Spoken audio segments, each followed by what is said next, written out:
नमस्कार, मैं रवीश कुमार। जंग जीतना अलग बात होती है, जंग में अपने किरदार को जी जाना बिल्कुल अलग बात होती है। ईरान के स्पीकर कालीबाफ और विदेश मंत्री आराकची इस्लामाबाद पहुंच गए हैं। उनके डेलीगेशन का नाम रखा गया है मिनाब 168, उस शहर के नाम पर जिसकी बच्चियों पर बमबारी की गई थी। इस नाम से इस्लामाबाद में विमान को उतार देना ही अमेरिका के हजारों बमों के हमले का करारा जवाब है। विमान की सीटों पर मिनाब के प्राइमरी स्कूल की बच्चियों की तस्वीरें रखी हैं, किसी सीट पर उनके बैग भी रखे हुए हैं। कालीबाफ ने लिखा है कि इस फ्लाइट पर यह मेरे साथी हैं। सिएरा लियोन में ईरान के दूतावास ने यह तस्वीर जारी की है। एक तरह से कह रही है कि कालीबाफ मिनाब की बच्चियों का डेलीगेशन लेकर जा रहे हैं। जिनीवा में ईरान के राजनयिक अपने कोट के लपेल पर बच्चियों के बैग के पिन लगाने लगे हैं। मुमकिन है पाकिस्तान में ईरान का दल भी ऐसे पिन लगाए। जब सामने अमेरिका के उपराष्ट्रपति जेडी वांस होंगे, तब कोट पर लगे ये पिन अमेरिका को याद दिला रहे होंगे कि उन्होंने जंग के पहले दिन 168 बच्चियों पर बम गिराया है। इस अंदाज में वही आता है जो अपनी सभ्यता को पहचानता है, अपने हौसले पर यकीन रखता है। ईरान इस तरह से बता रहा है कि वह बातचीत करने आया है, मगर उसकी नजर नीची नहीं है, नजर मिलाकर करने आया है। बराबरी से मेज पर बैठेगा और विजेता की तरह बात करेगा। मामूली बातचीत नहीं है। अमेरिका के उपराष्ट्रपति जेडी वांस इस्लामाबाद के लिए रवाना हुए और उधर खबरें चलने लगी कि ईरान बातचीत में शामिल नहीं भी हो सकता है। उसकी शर्त थी कि लेबनान पर हमला रुके। ऐसी खबरें चली कि वांस की टीम पहुंच गई और ईरान का इंतजार किया जा रहा है। मगर जियो टीवी का कहना है कि आज सुबह 11 बजे जेडी वांस का विमान इस्लामाबाद लैंड किया है। पाकिस्तान की सेना के अध्यक्ष आसिम मुनीर जब वांस का स्वागत करने गए तो सूट पैंट में थे, मगर जब ईरान की टीम का स्वागत करने गए तो सेना की वर्दी में। इसका एक मतलब यह हो सकता है ईरान की टीम IRGC की है तो मुनीर सेना की वर्दी में गए, अमेरिका की टीम डिप्लोमेट की है तो मुनीर सूट में गए। मुनीर एक ही एयरपोर्ट पर डबल रोल में हैं। खैर, लेबनान को लेकर बातचीत संकट में दिखाई देने लगी। लेबनान पर हमला रोकने का रास्ता निकाला गया। रिपोर्ट आई कि लेबनान और अमेरिका दोनों ने इस्राइल से कहा है कुछ समय के लिए हमला रोक दे।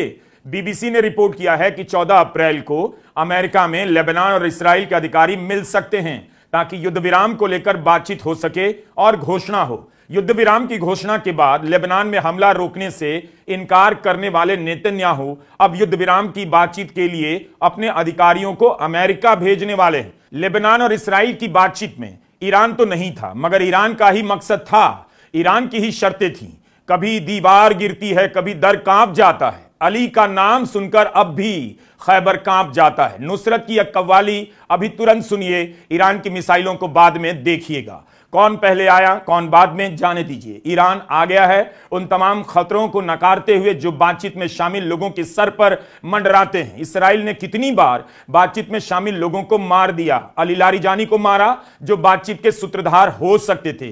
बाकायदा इसराइल ने हिट लिस्ट जारी की है और कहा था कि आराकची और कालीबाफ को भी मार देंगे। इसके बाद भी दोनों अपने घर से निकले, सड़कों पर घूमते रहे और अपने वतन से बाहर निकल पड़े। इस्लामाबाद के लिए पहुंच भी गए। यह बात पाकिस्तान की गारंटी और ईरान के हौसले के दास्तान के चैप्टर में सबसे पहले लिखी जाएगी। पाकिस्तान की गुजारिश पर आराकची और कालीबाफ के नाम को हिट लिस्ट से हटाना पड़ा। पाकिस्तान ने अमेरिका से कहा अगर इनकी भी हत्या कर दी गई तो बात करने के लिए कोई नहीं बचेगा। जो अमेरिका ईरान की लीडरशिप को खत्म कर देना चाहता था, उसी ईरान की लीडरशिप के सामने मेज पर बैठा युद्ध रोकने की शर्तों पर कभी आगे होगा कभी पीछे होगा। इसीलिए बात करनी पड़ती है। सितंबर 2025 की बात है। दोहा में जब इसराइल ने हमास की टीम पर हमला किया तब वह टीम रिहायशी इलाके में अलग से रुकी हुई थी। उस समय ट्रंप ने अफसोस जाहिर किया और कहा जब तक हम कतर को अलर्ट कर पाते देर हो चुकी थी। नेतन्याहू को माफी मांगनी पड़ी। इस बार पाकिस्तान ने ईरान की टीम और अमेरिका की टीम को एक ही होटल में ठहराया है। पूरे के पूरे सेरेना होटल को सरकार ने बुक कर लिया। बताइए, एक ही होटल में अमेरिका की टीम और ईरान की टीम, क्या यह अनहोनी को होनी कर देने वाला काम नहीं? एक जगह अमर, अकबर एंड एंथनी तीनों को जमा कर देने का काम नहीं जो पाकिस्तान ने किया? एक होटल में दोनों को ठहराकर पाकिस्तान ने ईरान की टीम के लिए सुरक्षा की गारंटी हासिल कर ली। जहां अमेरिका के राष्ट्रपति का दामाद ठहरा है, उपराष्ट्रपति ठहरे हैं, वहां इसराइल हमला नहीं करेगा। इसराइल को ऐसे कोई ट्रोल करता है, पाकिस्तान ने उससे बुलाया भी नहीं। एक होटल में दोनों को ठहराकर इसराइल को बेरोजगार कर दिया। वह बातचीत में शामिल लोगों को मार नहीं पाएगा, इसी का एक्सपर्ट बना घूम रहा था और इसी में पाकिस्तान ने इसराइल के हाथ एंड पांव दोनों बांध दिए। ईरान की टीम में 60 से 70 लोग बताए जा रहे हैं। उन्हें अपने जान की परवाह नहीं, बल्कि वो दुनिया को दिखाना चाहते हैं कि वतन परस्ती की राह में जान की कोई कीमत नहीं। 30 साल से जिस देश को प्रतिबंधों के सहारे अलग थलग किया गया, उसे झुकाने की कोशिश की गई, वह देश 30 से 40 दिनों में दुनिया को झुकाकर इस्लामाबाद आया है। 21वीं सदी के अब तक के सबसे दिलचस्प इतिहास को आप अपनी आंखों से देख रहे हैं। अपने होने के लिए किसी का शुक्रिया अदा कीजिए। सोचिए, अली खामेनेई जिंदा होते और सामने ट्रंप होते तो उस सूरत हाल को बयां करने के लिए धरती पर कभी कम पड़ जाते। ईरान की संसद के स्पीकर बाकर कालीबाफ के साथ विदेश मंत्री सैयद अब्बास अराकची, IRGC के पूर्व कमांडर और डिफेंस काउंसिल के सचिव अली अकबर अहमदियान, उप विदेश मंत्री मजीद तख्त रवांची, सेंट्रल बैंक के गवर्नर अब्दुल नासर हिम्मती इन 60-70 लोगों की टीम में हैं। इनमें अनुभवी डिप्लोमेट, नेगोशिएटर, फाइनेंस और प्रतिबंधों के एक्सपर्ट, सैन्य अधिकारी, लीगल एडवाइजर, कई तरह के पेशेवर दक्षता वाले लोग हैं। बताया जा रहा है कि इस टीम को पाकिस्तान में फैसले के अधिकार के साथ भेजा गया है। उन्हें तेहरान से बार बार अनुमति लेने की जरूरत नहीं।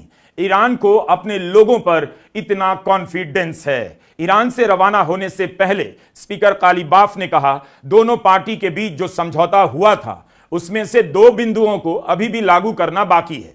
लेबनान में सीज फायर और प्रतिबंधों के तहत फ्रीज किया गया ईरान का पैसा जारी करना है। बातचीत शुरू होने से पहले इन दोनों मामले में कदम उठाने पड़ेंगे। ऐसे कौन जाता है बातचीत में इतनी ठसक के साथ? बातचीत के पहले अपनी सभी शर्तों को मान लेने की जिद नहीं थी।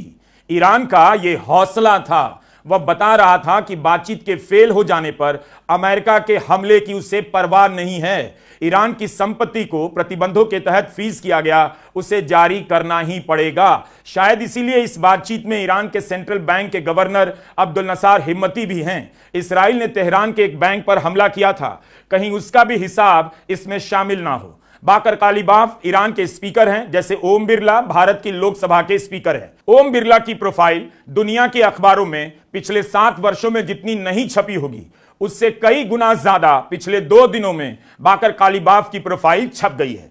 इसका कारण है ईरान की स्पीकर का रोल वहां के ढांचे में भारत से अलग है और स्ट्रेटेजिक है। कालीबाफ का किरदार अलग है।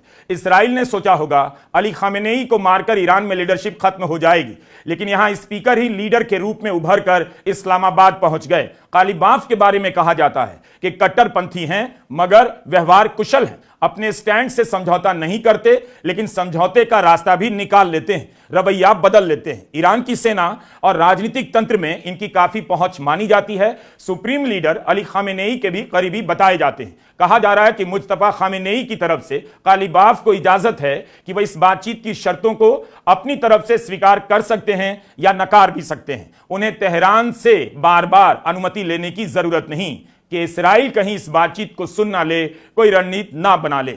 IRGC की वायुसेना के कमांडर रह चुके हैं कालीबाफ। उसके बाद लॉ एनफोर्समेंट कमांड के चीफ बने। 12 साल तेहरान के मेयर रहे और फिलहाल संसद के स्पीकर हैं। 5 बार राष्ट्रपति का चुनाव लड़ चुके हैं।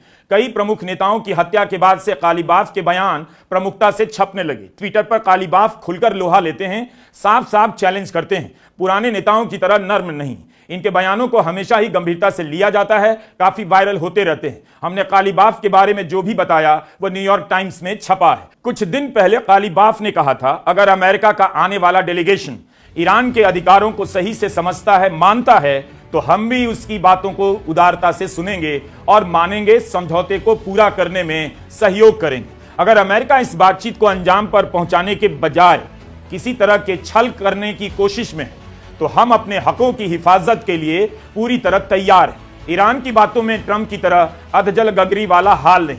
ईरान अपनी एक एक बात को संभल कर संयम के साथ पेश कर रहा है। उसकी किसी बात से नहीं झलकता कि बमबारी से घबराया हुआ है, पीछे हो गया है। बातचीत के लिए रवाना होने से पहले कालीबाफ की यह बात याद रखी जानी चाहिए कि हम बातचीत की कामयाबी चाहते हैं, मगर हम अमेरिका पर यकीन नहीं करते हैं। सैयद अब्बास अराकची के बारे में आप काफी कुछ जान चुके होंगे। ईरान और इराक की जंग में मोर्चे पर गए थे। कई साल से पश्चिम के देशों से बातचीत का तजुर्बा है। 2013 में राष्ट्रपति हसन रूहानी ने इन्हें डिप्टी विदेश मंत्री बनाया। 2015 में joint comprehensive plan of action परमाणु डील के दौरान बातचीत में भी अराकची की बड़ी भूमिका थी। उस बातचीत की अगुवाई विदेश मंत्री मोहम्मद जावेद जरीफ कर रहे थे, अराकची उनके साथ थे। 2018 में जब अमेरिका डील से पीछे हटा, तब भी अराकची ने कोशिश की कि डील को फिर से खड़ा किया जाए। 2024 में इन्हें ईरान का विदेश मंत्री बनाया गया। राष्ट्रपति मसूद पेजेश्कियान चाहते थे कि पश्चिम के लगाए हुए प्रतिबंधों में कुछ रियायतें मिल जाएं, और इस काम के लिए अराकची का चुनाव किया गया। अराकची के बारे में कहा जाता है, ईरान और पश्चिम के देशों में इनकी बहुत मकबूलियत है, स्वीकार्यता है।